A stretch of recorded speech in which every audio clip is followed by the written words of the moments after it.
दोस्तों, स्वागत है आपका मेरे YouTube चैनल इंग्लिश बाबू पर। और आज मैं फिर हाजिर हूँ आपके साथ एक नई स्टोरी लेकर। और दोस्तों, आज की जो स्टोरी है बहुत ही इंटरेस्टिंग स्टोरी है, सुनकर बहुत मज़ा आएगा।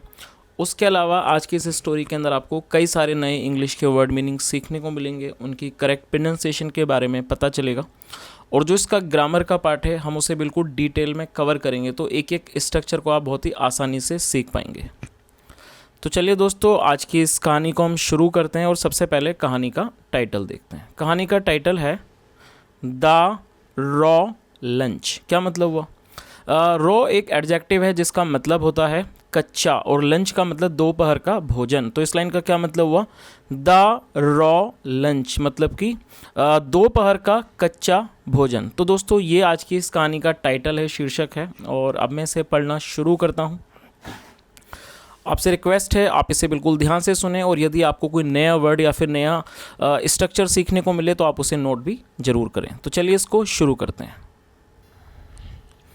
One day a rabbit was jumping and hopping in the forest. क्या मतलब हुआ? दोस्तों, ये जो हमारा वाक्य है ये पास्ट कॉन्टिन्यूअस का वाक्य है। जब हम किसी भी वाक्य के अंदर वॉज या वर्ब का प्रयोग किया जाता है और साथ में वर्ब की फोर्थ फॉर्म का प्रयोग किया जाता है, तो जो इस तरह का वाक्य है वो पास्ट कॉन्टिन्यूअस का वाक्य कहलाता है, जिसकी टेल पर रहा था, रही थी, रहे थे का प्रयोग किया जाता है। और जंप का मतलब होता है कूदना, और होप का मतलब होता है फुदकना। तो इस लाइन का क्या मतलब हुआ? वन डे एक दिन, आ रैबिट एक खरगोश, वॉज जंपिंग कूद रहा था, एंड होपिंग और फुदक रहा था, इन द फॉरेस्ट मतलब कि जंगल में। तो इस पूरी लाइन का क्या मतलब हुआ? One day a rabbit was jumping and hopping in the forest मतलब एक दिन एक खरगोश जंगल में कूद रहा था और फुदक रहा था। Suddenly he saw a fox coming towards him. क्या मतलब हुआ? दोस्तों, सडनली एक एडवर्ब है जिसका मतलब होता है अचानक या फिर एकाएक, मतलब कि अचानक, एकाएक या अचानक। ही सॉ, और दोस्तों ये जो हमारा वाक्य है ये पास्ट इंडेफिनिट का अफर्मेटिव वाक्य है।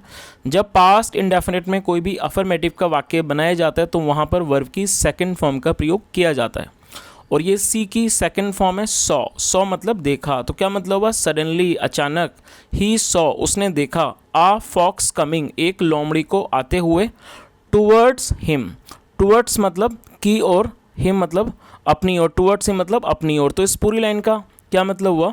Suddenly he saw a fox coming towards him, अचानक उसने देखा एक लोमड़ी को अपनी तरफ आते हुए। चलिए आगे देखिए। The rabbit started running away. क्या मतलब हुआ? दोस्तों, ये जो हमारा स्ट्रक्चर है इसका इस्तेमाल जब किया जाता है जब आप कोई भी ऐसा वाक्य बनाएं जिस वाक्य की टेल पर लगा, लगी, लगे प्रकार का शब्द आए। मान लीजिए आप इस तरह का कोई वाक्य बनाते हैं, वह खेलने लगा। तब हमें क्या करना होगा? सबसे पहले हमें सब्जेक्ट का प्रयोग, सब्जेक्ट लिखना है, सब्जेक्ट के बाद स्टार्टेड और साथ में वर्ब की फोर्थ फॉर्म का प्रयोग करना होता है। तो जैसे ये वाक्य है वह खेलने लगा, तो इसका क्या बनेगा? He started playing. आपको स्टार्टेड का प्रयोग करना है और साथ में वर्ब की फोर्थ फॉर्म का प्रयोग करना होता है। तो इस लाइन का क्या मतलब हुआ? The rabbit started running away मतलब जो खरगोश था, स्टार्टेड रनिंग अवे वह दूर भागने लगा। रन अवे मतलब होता है दूर भागना, रनिंग अवे। तो इस पूरी लाइन का क्या मतलब हुआ? खरगोश दूर भागने लगा। चलिए आगे देखिए। The fox realised that she will not be able to catch him. क्या मतलब हुआ? दोस्तों, ये हमारा पास्ट इंडेफिनिट का ही अफर्मेटिव वाक्य है, और रियलाइज का मतलब होता है किसी चीज़ का बोध होना, किसी चीज़ का एहसास होना। द फॉक्स रियलाइज्ड, जो फॉक्स थी, लोमड़ी थी, रियलाइज्ड उसे महसूस हुआ या कह सकते हैं उसे बोध हो गया, उसे पता चल गया दैट की she will not be able to catch him. और दोस्तों यहाँ पर एबल टू का प्रयोग किया गया है। एबल टू का प्रयोग जब किया जाता है जब आप फ्यूचर में इस तरह का कोई वाक्य बनाएं जहाँ पर आप किसी भी तरह की सामर्थ्य को दिखाना चाहते हैं। मान लीजिए आपका कोई वाक्य है जिसकी टेल पर सकूंगा, पाऊंगा, सकेंगे प्रकार का शब्द है, तो वहाँ पर एबल टू का प्रयोग किया जाता है। तो इस लाइन का क्या मतलब हुआ? फॉक्स रियलाइज, लोमड़ी को महसूस हो गया, या कह सकते हैं लोमड़ी को पता चल गया दैट कि she will not be able to catch him, कि वह उसे नहीं पकड़ पाएगी। कैच मतलब पकड़ना। तो इस पूरी लाइन का क्या मतलब हुआ कि लोमड़ी को एहसास हो गया कि वह उसे नहीं पकड़ पाएगी। चलिए आगे देखिए। सो इसलिए शी मेड आ प्लान। और दोस्तों ये भी हमारा पास्ट इंडेफिनिट का अफर्मेटिव वाक्य है, और मेक की सेकंड फॉर्म में मेड, मेक मतलब बनाना और मेड मतलब बनाया। शी, सो इसलिए शी मेड आ प्लान, और प्लान मतलब योजना, इसलिए उसने एक योजना बनाई। शी सैड, उसने कहा। डियर फ्रेंड मतलब कि प्यारे मित्र, प्यारे दोस्त। Don't be afraid of me, क्या मतलब हुआ? अफ्रेड का मतलब होता है डरना, तो क्या मतलब हुआ? Don't be afraid of me मतलब कि मुझसे मत डरो। आई विल नॉट हार्म यू। और दोस्तों ये जो हमारा वाक्य है ये फ्यूचर इंडेफिनिट का अफर्मेटिव वाक्य है, और जब आप फ्यूचर इंडेफिनिट में कोई भी अफर्मेटिव का वाक्य बनाते हैं तो वहाँ पर विल का प्रयोग किया जाता है हेल्पिंग वर्ब के रूप में, और साथ में वर्ब की फर्स्ट फॉर्म का प्रयोग किया जाता है, और वो यदि वो नेगेटिव वाक्य हो उससे पहले हमें नॉट का यूज़ करना होता है। और हार्म का मतलब होता है हानि पहुँचाना, किसी को नुकसान पहुँचाना। तो इस लाइन का क्या मतलब हुआ? I will not harm you मतलब मैं आपको हानि नहीं पहुँचाऊँगी। I just want to be your friend, क्या मतलब हुआ? और दोस्तों ये जो हमारा वाक्य है I just want to be your friend, ये हमारा प्रेजेंट इंडेफिनिट का अफर्मेटिव वाक्य है। और जब हम कोई भी प्रेजेंट इंडेफिनिट का अफर्मेटिव का वाक्य बनाते हैं तो वहाँ पर सब्जेक्ट के बाद वर्ब की फर्स्ट फॉर्म का प्रयोग किया जाता है, और यदि वहाँ पर कोई भी सब्जेक्ट सिंगुलर हो तो वर्ब की फिफ्थ फॉर्म का प्रयोग किया जाता है। तो यहाँ पर सब्जेक्ट आई है तो यहाँ पर आई के साथ वर्ब की फर्स्ट फॉर्म का प्रयोग किया गया है, और वॉन्ट का मतलब होता है चाहना। आई जस्ट वॉन्ट, मैं सिर्फ चाहती हूँ, टू बी योर फ्रेंड, और बी मतलब होना, सिर्फ आपका दोस्त होना, दोस्त बनना चाहती हूँ, दोस्त होना चाहती हूँ। तो इस पूरी लाइन का क्या मतलब हुआ? I just want to be your friend मतलब कि मैं सिर्फ आपकी दोस्त बनना चाहती हूँ। चलिए आगे देखिए। The rabbit got trapped by the foxes sweet words, क्या मतलब हुआ? और दोस्तों ये हमारा ये भी पास्ट इंडेफिनिट का अफर्मेटिव वाक्य है, और जो ट्रैप्ड का मतलब होता है फंस जाना, जो कि एक एडजेक्टिव है। तो आपको ये चीज़ याद रखनी है कि जब आप किसी वाक्य के अंदर एडजेक्टिव को यूज़ करें और उसको वर्ब के रूप में प्रयोग करें तो वहाँ पर हमें सपोर्टिंग वर्ब का प्रयोग करना होता है। तो यहाँ पर गॉट का प्रयोग किया गया है सपोर्टिंग वर्ब के रूप में, और ये पास्ट इंडेफिनिट है इसलिए गेट की सेकेंड फॉर्म का प्रयोग किया गया गॉट। तो क्या मतलब हुआ? द रैबिट गॉट ट्रैप्ड, जो रैबिट था, खरगोश था, वो फंस गया by the foxes sweet words, और यहाँ पर फॉक्स के बाद एपिस्ट्रोफी एस का प्रयोग किया गया है। और दोस्तों यहाँ पर आपको एक चीज़ याद रखनी है कि जब कोई भी किसी के साथ आप जोड़ना चाहते हैं कुछ भी, तो वहाँ पर एपिस्ट्रोफी एस का प्रयोग किया जाता है जिसका मतलब होता है काके की। और दूसरी चीज़ ये कि यदि आप किसी के साथ ऐसा वर्ड जोड़ रहे हैं जिसका लास्ट जो वर्ड है वो SHO या फिर X होगा, तो आपको वहाँ पर ES अपनी तरफ से पढ़ना होता है। तो यहाँ पर आप इसको फॉक्सेस पढ़ेंगे। तो इस पूरी लाइन का क्या मतलब हुआ? The rabbit got trapped by the foxes sweet words मतलब जो खरगोश था वो लोमड़ी की मीठी बातों में फंस गया। सो इसलिए दे बिकेम फ्रेंड्स। और दोस्तों ये बिकम की सेकंड फॉर्म है, बिकम फ्रेंड्स मतलब दोस्त बनना, और सेकंड फॉर्म बिकेम फ्रेंड्स। तो पूरा लाइन का क्या मतलब हुआ? सो इसलिए दे बिकेम फ्रेंड्स, वे दोस्त बन गए। और दोस्तों ये जो दे है ये एक प्लूरल नाउन है।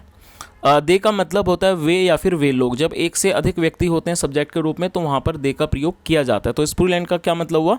इसलिए सो दे बिकेम फ्रेंड्स मतलब वे दोस्त बन गए। चलिए आगे देखिए। वन डे एक दिन, the fox invited the rabbit for lunch. और ये भी हमारा पास्ट इंडेफिनिट का अफर्मेटिव वाक्य है, और इन्वाइट का मतलब होता है किसी को आमंत्रित करना।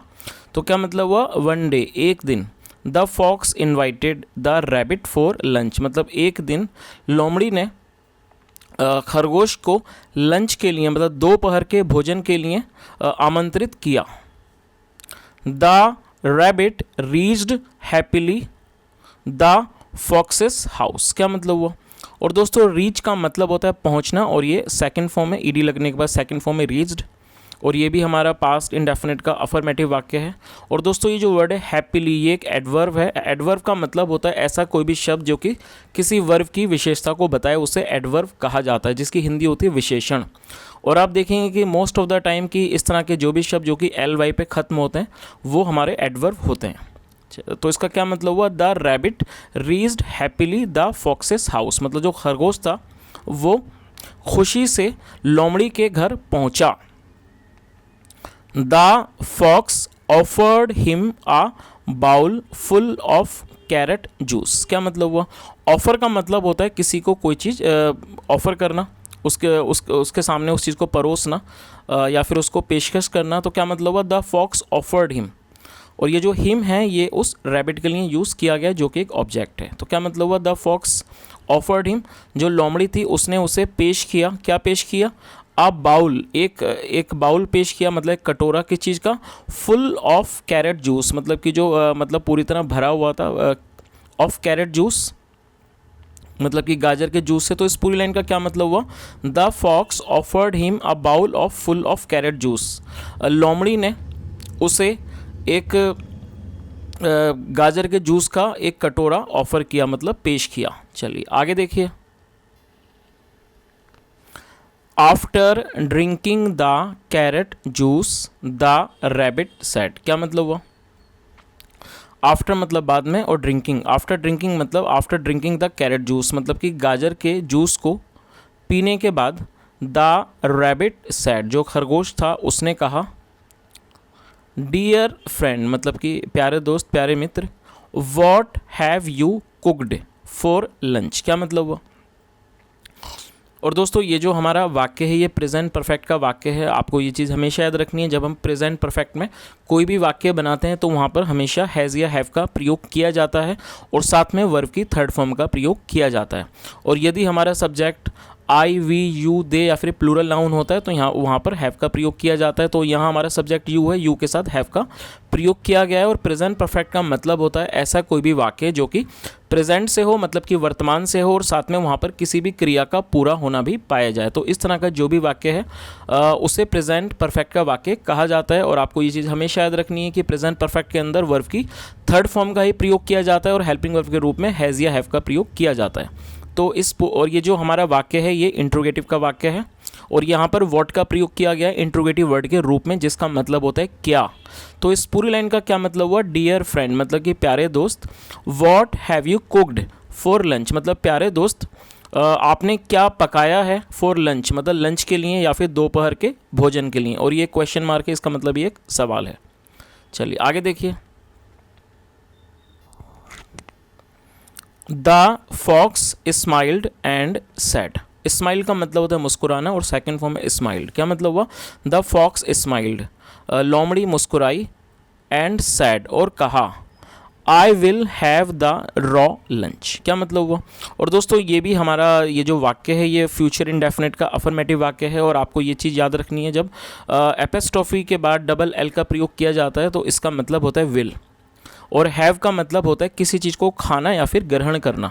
तो यहाँ पर इसको हैव को खाने के रूप में प्रयोग किया गया है और आप यहाँ पर ईट भी लगा सकते हैं और आप चाहें तो यहाँ पर हैव का प्रयोग भी कर सकते हैं, जिसका मतलब भी खाना होता है। तो इस लाइन का क्या मतलब हुआ, उसने क्या कहा, दोबारा से इस लाइन को देख लेते हैं। The fox smiled and said मतलब कि लोमड़ी मुस्कुराई और उसने कहा, I will have the raw lunch. और जैसा मैंने आपको बताया रॉ का मतलब कच्चा और लंच मतलब दोपहर का खाना। आई will have the raw lunch मतलब कि मैं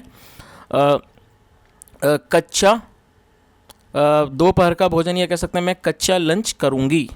चलिए आगे देखिए, सेइंग दीज वर्ड्स, सेइंग मतलब कहना, सेइंग दीज वर्ड्स मतलब इन शब्दों को कहकर, the fox pounced on the rabbit and ate him up. और दोस्तों पाउंस का मतलब होता है किसी पर झपटना, कूदना, अचानक किसी पर हमला करना, उसे पाउंस कहा जाता है और आप इस वर्ड को नोट भी कर सकते हैं। और ये सेकंड फॉर्म में पाउंस। तो क्या मतलब हुआ इस लाइन का, सेइंग दीज वर्ड्स मतलब इन शब्दों को कहते हुए, the fox pounced on the rabbit, जो लोमड़ी थी वो खरगोश पर झपट पड़ी, एंड एट हिम अप और उसे खा लिया। और दोस्तों ये ईट की सेकंड फॉर्म है, एंड एट हिम अप और उसे खा लिया। तो दोस्तों ये आज की एक बहुत छोटी सी कहानी थी और मैं उम्मीद करता हूँ कि जो कहानी आपको अच्छी लगी होगी। और यहाँ मैंने पूरी कोशिश की आपको हर वर्ड की मीनिंग बताने की और साथ में हर तरह के ग्रामर के स्ट्रक्चर को अच्छे से एक्सप्लेन करने की। यदि आपको आज की कहानी अच्छी लगी हो और मेरा पढ़ाने का प्रयास भी आपको अच्छा लगा हो तो आपसे रिक्वेस्ट है वीडियो को ज़रूर लाइक करें, शेयर करें, चैनल को सब्सक्राइब करें और दोस्तों कमेंट करके ज़रूर बताएं जो भी आपका सुझाव हो। और जैसा इस स्टोरी के अंदर ऐसा कोई मॉरल नहीं है तो मैंने आपको यहाँ मॉरल भी नहीं बताया, तो आप अपनी तरफ से इस कहानी का जो भी मॉरल हो वो सजेस्ट करना चाहें तो आपका स्वागत है। आप कमेंट करके ज़रूर बताएं। सुनने के लिए thank you so much. Have a nice day and bye.